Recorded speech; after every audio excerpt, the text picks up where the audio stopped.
Good morning, YouTube. It's Arwen of Tarot by Arwen, coming at you from lovely New Mexico. It's about 11 in the morning, so we've got a bright blue sky.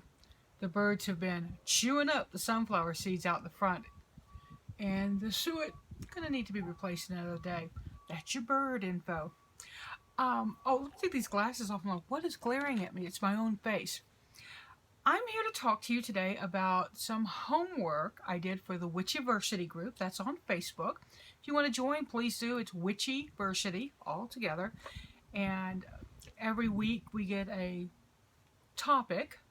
Not every week. One week we didn't because we just really needed to play some catch up. And I'm a little behind. I'm not doing videos for everyone, but this one is about money magic. Money magic is close to my heart. It's work that I do.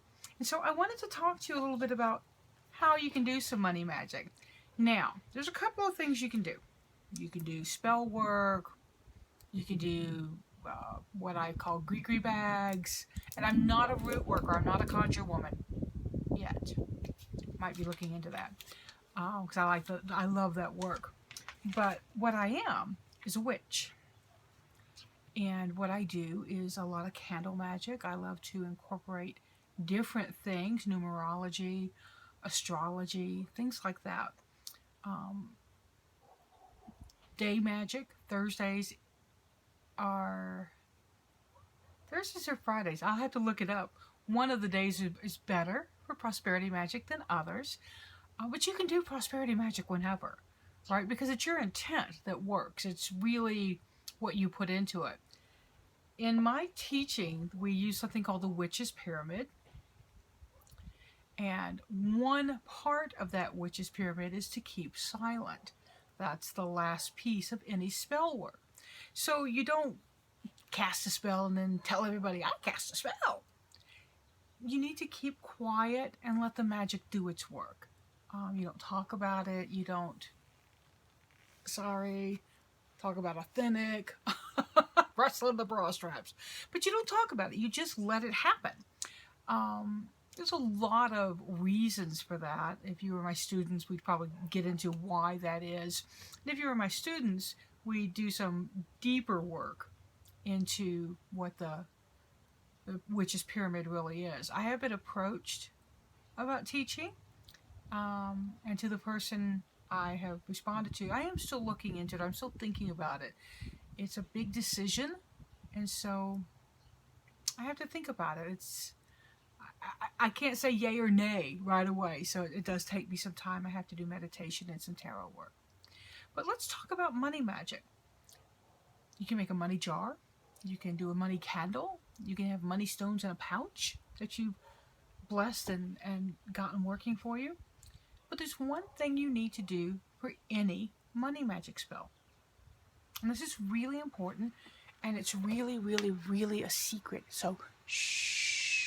I'm only telling you. I'm not telling the rest of the world via YouTube. No, really.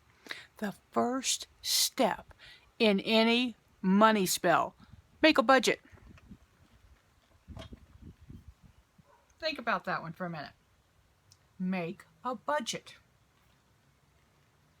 You know, what do you need the money for? Where's it going?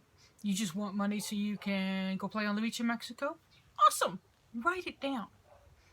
You really need to have these things concrete. For me, the money magic I've been working since September has to do with not wanting to go back to a 40-hour job. My husband works. He's gainfully employed. And so I need to bring in a certain amount a month for our monthly budget in order for me not to have to work. So, and I'm going to tell you what that number is right now. It's $1,000. It's not a lot, right? It's $250 a week. Minuscule in the idea of how much most of us have to make. Now, when I lived by myself, it was a lot more than $1,000 a week. About 5 times that, right? Because you have to, make money. And if you have kids, you have animals, cars, there's all sorts of expenses. So, this is what I'm doing, is what I'm working my money on right now. Now, my money magic, my monthly money was going to increase. I want to bring in more. I want to put money aside for our vacations, all sorts of stuff. But first I make a budget. And that budget is the bills I pay for the house, the bills I pay for my condo back in Austin. What money do I need to put aside? So then I figure out my tarot reading business is my livelihood right now. Once we start self-publishing, that will bring in some extra money. But right now, tarot's it. So I broke it down. I set my goal of 1,000. Now I'm breaking it down. I need $1,000 a month in tarot readings. Okay? I charge $125 an hour. I need 8 hours of readings in a month to make that 1,000. Or 14 half hours. Now, I'm running a discount. So that discount is 15% off. Yeah, that's like, what is it? Yeah. So, factoring in the discount, it's actually 12 one-hour tarot readings or 16 half-hour readings. And of course, it'll be a mix and match of those. And I've got 15-minute readings for 45. I didn't figure those in because they're kind of gravy in the way I work it, because they're very specific. They're helping you find joy and how to create and make joy in your life. Very focused. They're not you coming to me and asking questions about other things. So that's why they're only 15 minutes. But I'm already halfway there, y'all. Just a little over halfway there. We're a little more than halfway through the month. We're 2/3 of the way through the month. So I'll have to kind of kick it up. But I've got readings scheduled already. I've got more readings coming. So I'm on track for this. Now, how did I do that? One way I did it was with, let me see if I can find it. No, it's usually right here. Huh. I wonder where I put it. It's the Leonie Dawson Shining Life and Biz Academy workbook. I've done it for 3 years. You'll hear me talk about it more. I'll give you a link so you can go buy your own. I highly recommend them. I get the life and the biz one and work them through. I really wish I could figure out where they are. Ha! I found it. And this is the Life and Biz edition. It's the connected one. And you'll see I've got writing through it. And some I didn't write, some I did write. But here's one page, one of the pieces that you work on. What would your dreamiest day in your business look like? Describe it in detail here. Now, this is a dream, right? She says, what would you do? How much would you work? Blah, blah, blah, blah, blah. Lots of questions. I said I would have 2 one-hour readings in the morning after a yoga session. Lunch with a new networking prospect who would invite me to speak at corporate events for her or him. My afternoon would be a 3 to 5 person tarot class. Then I'd have dinner with my husband. And in the evening, I'd have 1 to 2 hours of writing. Dream. It doesn't happen like that, but it's a dream. It's a focus. It's a goal. She's very big on the idea of breaking it down. Her whole idea is to do actionable steps. So here's some of my goals. How big would I like my mailing list to be by the end of the year? 1,000 people.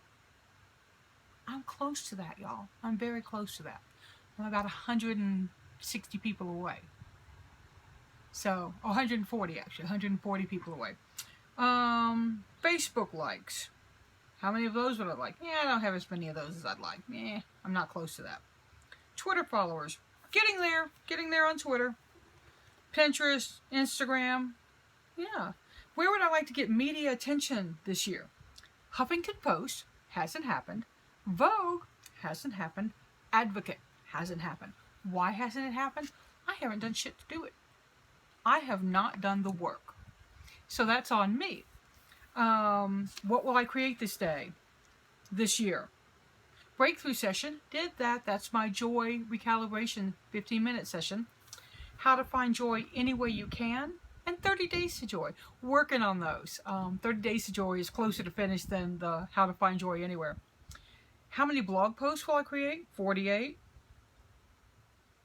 I'm way past that. How many e-zines newsletters? 12. On target for that. I do 1 a month. So, but this book has been money magic for me. It's really helped me. So, like I said, really push people towards it. I think it's wonderful. I'm a member of the Academy. It's worth the money. It is pricey. I'm going to tell you that right up front. It is pricey. It's worth it for heart-entrepreneurs. That's what I call myself, a heart-entrepreneur. So, that's one piece of my money magic. Now, let's talk about a specific detail that you can do for money magic. We're going to talk about a candle. It's green. This one happens to smell yummy. This is actually a candle made by Coventry Creations. I'll put a link down that you can go look at it. I got it at Ancient Mysteries, which is, I did a review of them just recently. They give you a, this is orange blossom, clove, and cinnamon. Excuse me. Yummy smell. I've got the window open. I'm getting some dust. Ah! But you get a little affirmation. Now, when I'm doing candle magic, I'm doing a couple of things. I'm going to write a wish and put it under there. And in my case, a wish is a goal, $1,000 for this month. Maybe $1,500. Maybe I'll go shoot for bigger. But I'm going to put it under this and burn this. One of the cats is leaping up to the top. Goodness. I'm going to go get some water. I'll be right back. Huh. Now that I figured out how to stitch videos together, I can break it up when I need to. So, we're talking about candles. Green candles, putting an intention under it. Intention is probably a better word than wish, because really, a wish is, I want a pony. An intention is, I'm getting a pony. See the difference? And make it in a positive method. When you're doing these, think of them as affirmations. And affirmations to me are always positive. They're always in the present now. Like, I have a pony. Just that. I actually got a computer doing that. I would tell people I have a computer. Somebody finally said, what kind of computer do you have? I said, I don't know yet. I haven't gotten it. His office was upgrading and giving away their old computers. Of course, this was way back in the late 80s. Yeah, something like that. So I got a computer. That's how I got my computer. Hand to God. That's how I did it. First one anyway. The other ones came the old-fashioned way. Here, take all my money. Incense just overwhelmed me when I said, here, take all my money. I didn't mean that. So, this is one piece of a money spell.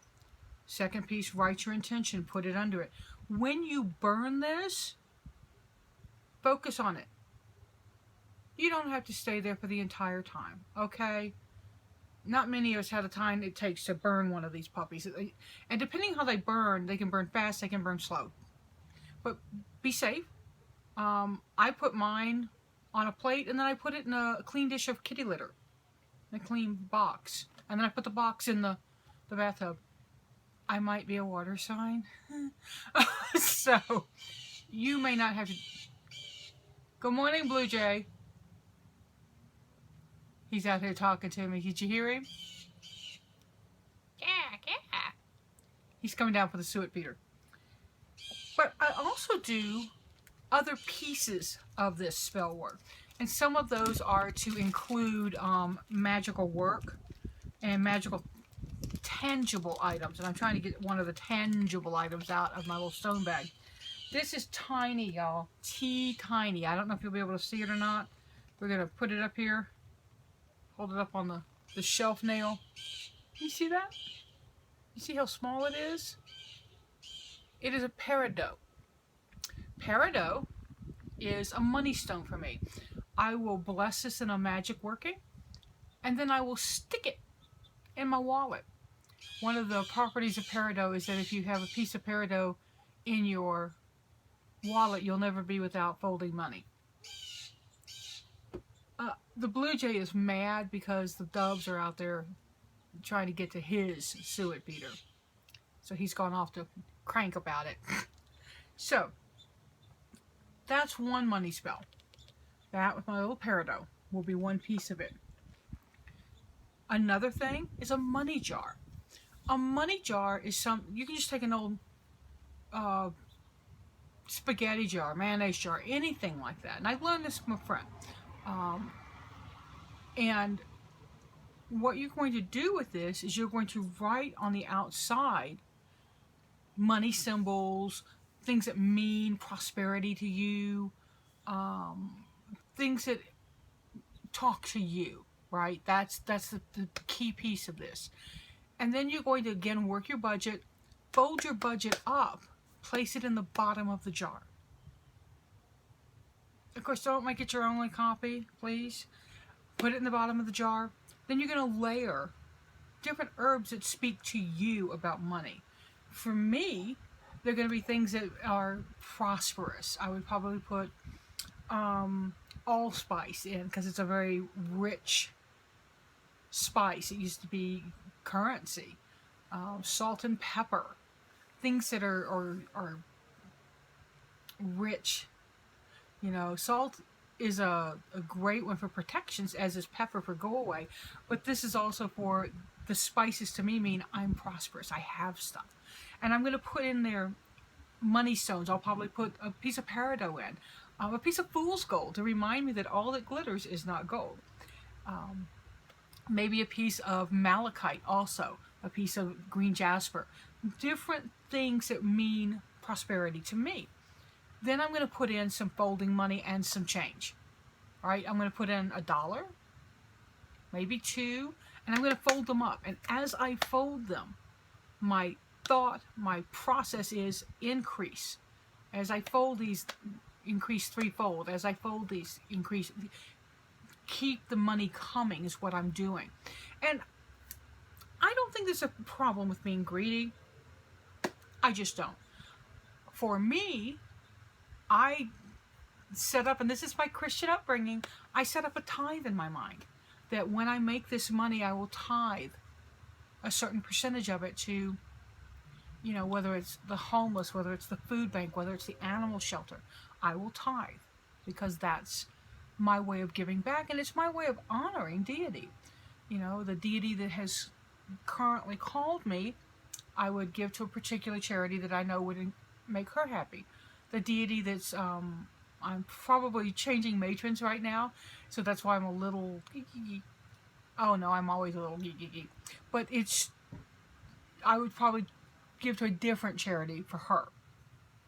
So, and then once you've got that, you're going to, you might want to use it with your money candle. Leave it where it can charge up. You could put it out full moon, or new moon is probably better because you want the increase. So start the day before new moon, dark moon, day of new moon, and the next day for the 3 days. I always try to work a 3-day spell that way. And each night I would go and I would burn the candle.